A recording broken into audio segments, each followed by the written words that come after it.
Jelas tidak? Saya mau tanya sekarang, jadi kalau korupsi masih banyak, koruptor tidak ditangkap, negara masih boros, saudara, apa boleh pemerintah ngambil pajak dari rakyat? Boleh tidak? Boleh tidak? Halal atau haram? Tapi kalau pengelolaan keuangan negara sudah bagus, saudara, koruptor ditangkap, korupsi itu dibasmi, kemudian nggak sampai di situ, tidak ada pemborosan, semua pertanggungjawabannya benar, negara masih kurang. Kalau begitu rakyat wajib tidak bayar pajak? Siap bantu pemerintah, siap bayar pajak, betul. Ada satu seruan himbauan yang saya mau sampaikan. Ini kan sekarang lagi ribut nih soal PPN 12%, PPN 12%. Ya, ada yang bilang begini, Habib naiknya cuma 1%, kok ribut sih? Dari 11% ke 12%, kan cuma 1%. Siapa bilang? Naik dari 11% ke 12%, itu namanya naik 9,09%. Bukan naik 1%.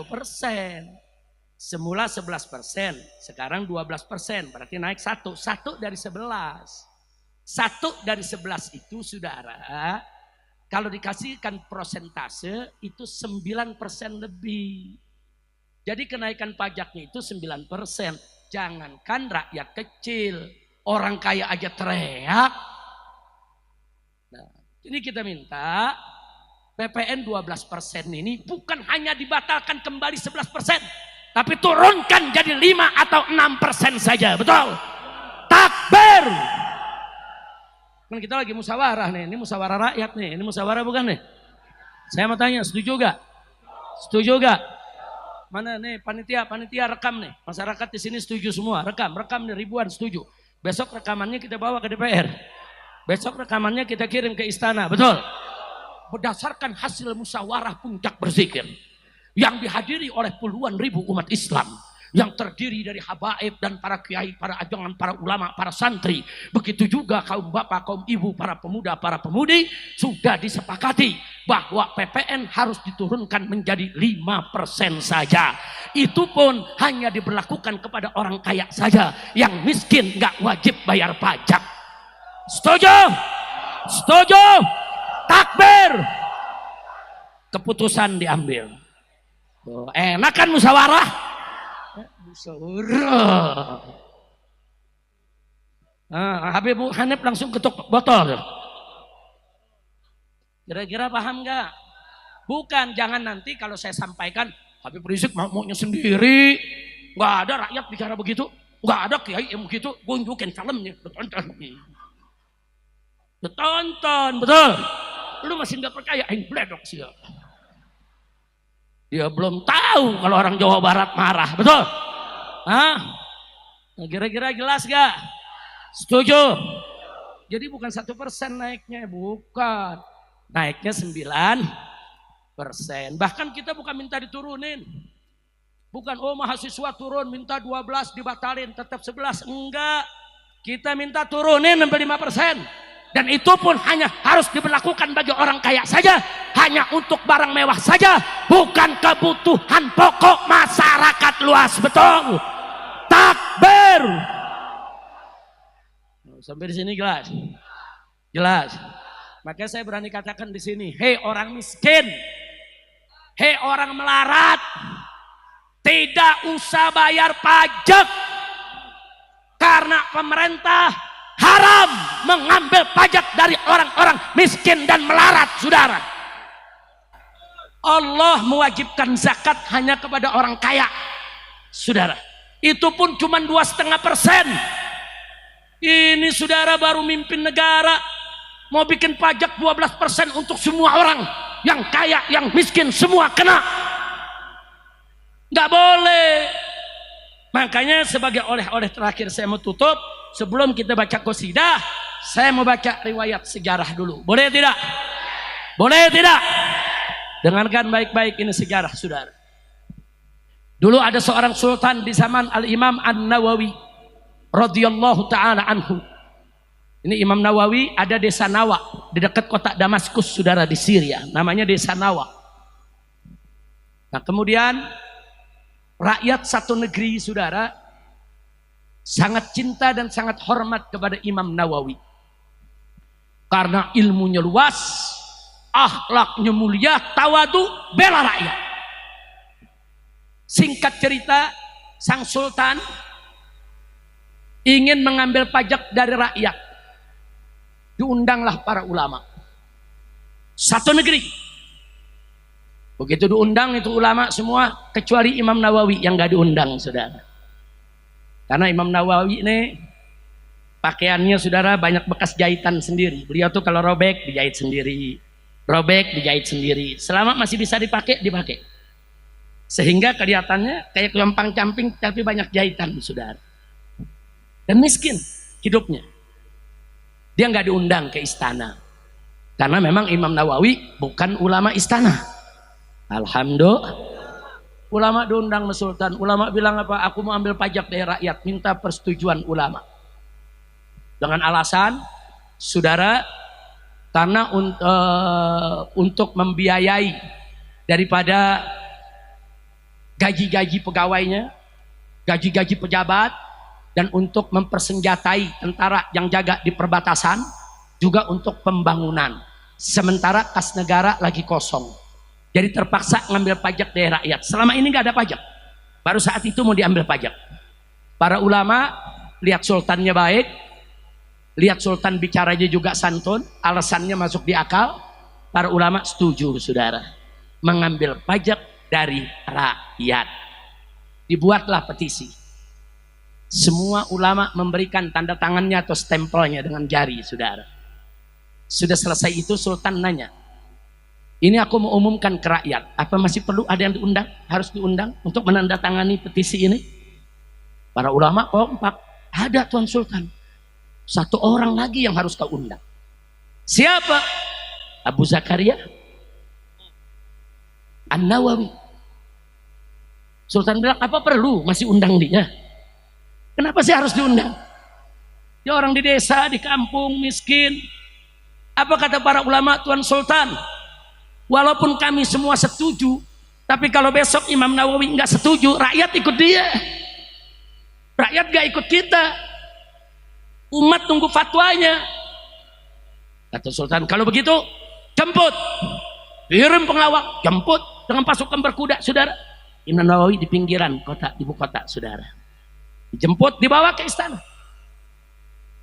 Begitu sampai di istana didudukkan, banyak ulama yang hadir. Sultan kasih kabar kepada Imam Nawawi, ya Abu Zakaria, ini ulama-ulama semua sudah setuju untuk aku ngambil pajak dari rakyat. Nah, kami berharap kau ikut setuju. Langsung kasih instruksi raja. Kata Imam Nawawi, tunggu dulu sebentar. Aku punya 3 pertanyaan. Kalau 3 pertanyaan ini kau bisa jawab dengan baik, bagus, benar, aku tanda tangan. Setuju ambil pajak dari rakyat. Akhirnya kata si raja, Salma, silakan kau tanya apa yang kau mau. Yang pertama ditanya oleh Imam Nawawi, kenapa harus ambil pajak dari rakyat? Itu dulu. Dia jawab, ya untuk pembangunan. Aku udah jawab para ulama tadi. Untuk gaji pegawai, untuk mempersenjatai itu pasukan di perbatasan. Kata Imam Nawawi, ahsanta, bagus kau punya jawab. Nah, terus ditanya lagi Imam Nawawi, tapi kenapa harus diambil dari kas negara? Kan masih ada pendapatan yang lain. Kenapa mesti diambil dari bukan kas negara? Kenapa harus diambil dari pajak? Kan masih ada kas negara. Kenapa diambil dari pajak? Dijawab oleh Sultan, ya jelas kami ngambil pajak karena kas negaranya kosong, nggak ada dana. Kata Imam Nawawi, ahsanta, bagus kau punya jawab. Sekarang pertanyaan yang terakhir, kenapa kas negara kosong? Diam ini lagi Sultan. Kenapa kosong? Dikemanakan itu? Kan kemarin banyak isinya. Ada emas, ada perak, ada uang, ada intan permata, dan lain sebagainya. Kemana kosong? Marah si raja, berdiri dari kursinya. Mada taksud di kalami. Hei Abu Zakaria, Apa kau punya maksud dengan ucapanmu ini? Tersinggung ini raja, saudara. Dia tersinggung, saudara. Nah kemudian apa yang terjadi? Begitu raja berdiri nuding Imam Nawawi nggak gemeter, saudara. Berdiri lagi Imam Nawawi. Dari duduknya, dari kursinya dia berdiri, dia tunjuk sang raja. Hei Sultan, jangan kau pikir aku tidak tahu kas negara itu kemana. Kemarin kas negara itu masih berlimpah ruah hartanya, emasnya, peraknya, intan permatanya. Kenapa sekarang habis? Karena kau bagi-bagi untuk dayang-dayangmu, untuk selir-selirmu, untuk putri-putrimu, untuk kerabat-kerabatmu, dan juga kau bagikan untuk pejabat-pejabatmu, sehingga kas negara kosong. Demi Allah, kalau kau ingin ambil pajak dari rakyat, maka kembalikan dulu semua harta itu ke kas negara. Kalau semua sudah dikembalikan, masih kurang untuk ngurus negara, silakan ambil dari pajak. Tapi kalau tidak kau kembalikan, haram kau ambil pajak dari rakyat walaupun hanya 1 dirham. Subhanallah. Saya tanya, Imam Nawawi sebagai ulama berani tidak? Tegas tidak? Tegas tidak? Adil tidak? Takbir. Kata Imam Nawawi, tunggu dulu. Itu kas negara dikorupsi. Kalau bahasa sekarang dikorupsi, saudara. Setelah kosong kau ambil pajak dari rakyat, enak betul. Makanya Imam Nawawi mengatakan, haram kau pungut pajak dari rakyat selama hasil korupsi tadi tidak dikembalikan ke kas negara. Nah, sekarang saya tanya, kira-kira fatwa Imam Nawawi zaman ini bisa dipakai gak? Jawab semua, bisa dipakai gak? Bisa dipakai gak? Pemerintah haram memungut pajak dari rakyat, pajak apapun, selama korupsi tidak dibasmi, selama koruptor tidak ditangkap, selama pembiayaan negara boros di mana-mana, selama tidak jelas pengeluarannya, selama tidak ada pertanggungjawabannya. Betul? Takbir. Haram ambil pajak dari rakyat, saudara. Haram, apalagi dari rakyat miskin yang melarat, yang nyari kerja susah, yang makan susah. Haram kau ambil pajak dari mereka. Kira-kira jelas gak? Paham? Setuju? Hasil musyawarah memutuskan. Ayo, ini kiai-kiai saya tanya, setuju gak kiai dengan fatwanya Imam Nawawi? Wah, ini kiai-kiai Syafi'iyah semua nih. Syafi'iyah, Asy'ariyah, Ahlus Sunnah wal Jamaah.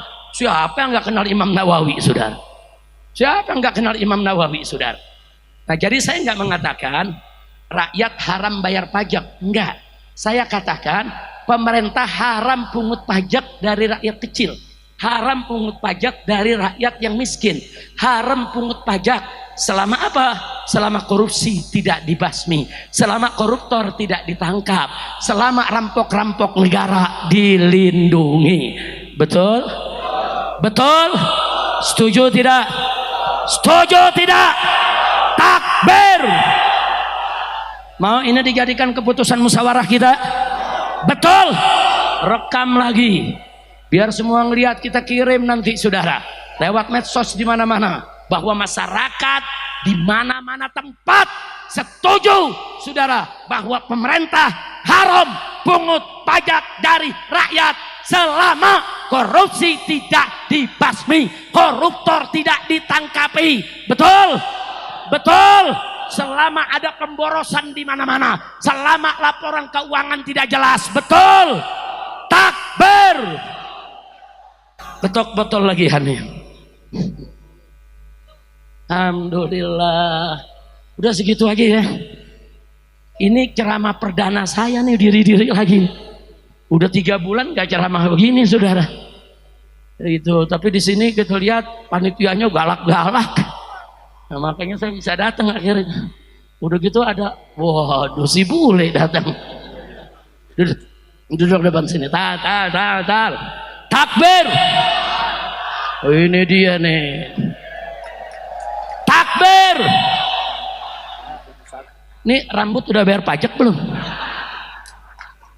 Duduk sini, duduk sini, duduk sini. Duduk samping Hanif sini. Iya. Takbir. Saya tanya saudara, kalau kas negaranya dikelola dengan baik, koruptor ditangkap, korupsi dibasmi, kemudian tidak terjadi pemborosan kas negara, semua ada pertanggungjawaban jelas, bagus tidak? Kalau sudah bagus begitu baru boleh. Kalau masih kurang ambil pajak dari rakyat. Kalau nggak kurang perlu ambil pajak dari rakyat, nggak perlu. Bahkan kalau perlu saudara kasih dana ke masyarakat. Itulah dulu yang disebut subsidi BBM, subsidi nelayan, subsidi perkebunan, subsidi pertanian. Dulu semua ada subsidi. Saudara, pesantren dibantu, madrasah dibantu, majelis taklim dibantu. Saudara, kenapa? Karena ada kelebihan, surplus, saudara. Nggak perlu pajak dari rakyat. Kalau tambang emas, nikel, batu bara, saudara, semuanya dikelola dengan baik. Saudara, rakyat tidak perlu bayar pajak lagi ke negara. Kenapa? Satu tambang saja sudah cukup untuk menghidupi bangsa Indonesia. Takbir. Shallu ala Nabi. Nah, kira-kira saya sampaikan jelas tidak? Paham? Habib Bahar, ini musyawarah akbar. Ini musyawarah asyura kubro untuk memutuskan rakyat bayar pajak apa jangan. Nah, ternyata keputusannya tadi pemerintah haram ngambil pajak dari rakyat selama korupsi tidak dibasmi, selama koruptor tidak ditangkap, selama duit negara borosi. Saudara, jangan dong. Nah, kalau korupsinya udah dibasmi, koruptornya udah ditangkap, negara semua udah baik pengelolaan keuangan, masih kurang buat pembangunan, silakan ambil pajak dari rakyat. Wajib kita rakyat bayar pajak. Jelas tidak? Jelas tidak? Jelas tidak? Nah, saya mau tanya sekarang, jadi kalau korupsi masih banyak, koruptor tidak ditangkap, negara masih boros, saudara, apa boleh pemerintah ngambil pajak dari rakyat? Boleh tidak? Boleh tidak? Halal atau haram? Tapi kalau pengelolaan keuangan negara sudah bagus, saudara, koruptor ditangkap, korupsi itu dibasmi, kemudian nggak sampai di situ, tidak ada pemborosan, semua pertanggungjawabannya benar, negara masih kurang. Kalau begitu rakyat wajib tidak bayar pajak. Siap bantu pemerintah, siap bayar pajak, betul. Tapi kalau hasil negara semua sudah bagus, dikelola baik, saya yakin rakyat nggak perlu bayar pajak lagi kepada pemerintah, karena negara ini akan kaya, bahkan negara akan bagi subsidi kemana-mana, insya. Nah, jadi negara bangkrut bukan karena subsidi, bukan karena korupsi, betul, betul.